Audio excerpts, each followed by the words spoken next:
Tollywood গসিপে আপনাদের সকলকে স্বাগত। ঘুরে ফিরে একই নামে একাধিক সিনেমা। কথা হচ্ছে রাহুল মুখার্জির আপকামিং মুভি মন মানে না নিয়ে। শুধু নামে নয়, চমক আছে আর্টিস্টের তালিকাতেও। শাশ্বত চট্টোপাধ্যায়ের মেয়ে হিয়া চট্টোপাধ্যায় টলিউডে পা রাখতে চলেছেন রাহুল মুখার্জির হাত ধরে। সঙ্গে থাকছে টলিউডের পরিচিত মুখ সৌম্য মুখোপাধ্যায় এবং ঋত্বিক ভৌমিক, যাকে ইতিমধ্যে খাকিতে দেখা গেছে অভিনয় করতে।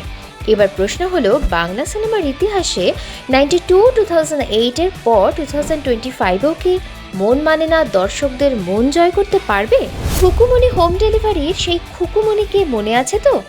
এক নিঃশ্বাসে বলে যাওয়া মেনু, যার সিগনেচার হয়ে গেছিল।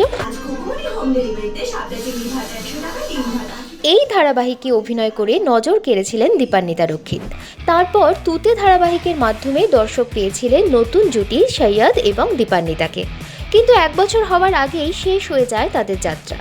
এরপর নতুন পোস্টারে নাম থাকার পরেও বাদ পড়েন তিনি। কিভাবে অ্যাকসেপ্ট করেন কাজের জগতের এই রোলার কোস্টার রাইডকে? কতটা এনজয় করেন তিনি?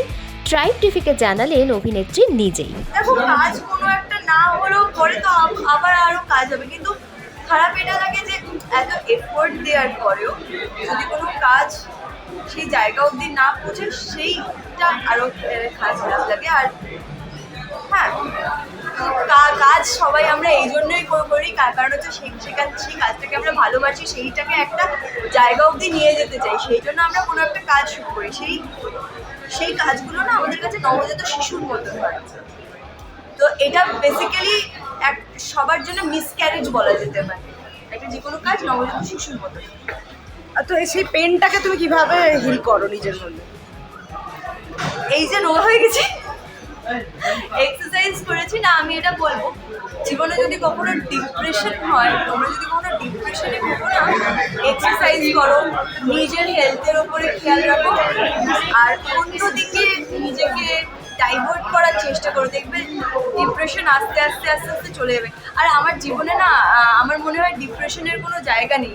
এত রেসপন্সিবিলিটিস, সেই জায়গায় ডিপ্রেশনের কোনো জায়গা নেই। আমার 8টা বাচ্চা, আমি যদি ডিপ্রেশনে যাই ওদেরকে কে দেখবে? ডিপ্রেশনের কোনো জায়গা নেই আমার লাইফে।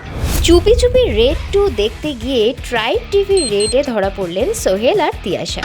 হাতে হাত রেখে ছুটির মেজাজে মুভি দেখতে এসেছিলেন তারা। কিন্তু চর্চায় থাকা এই টলিউড জুটি বাস্তবে কবে ভাবছেন 4 হাত এক করার কথা? এক নজরে মন খুলে বলে ফেললেন ট্রাইব টিভিকে তাদের মনের কথা। এই নতুন বাংলা বছরে নতুন সুখবরটা কবে আসবে? আমরা ওটার জন্য ওয়েট করে আছি। সুখবর, যেই সুখবরের জন্য আমরা বলছি। ও নতুন সিরিয়ালের সুখবর না, সোহেলও বুঝে গেছে এখন।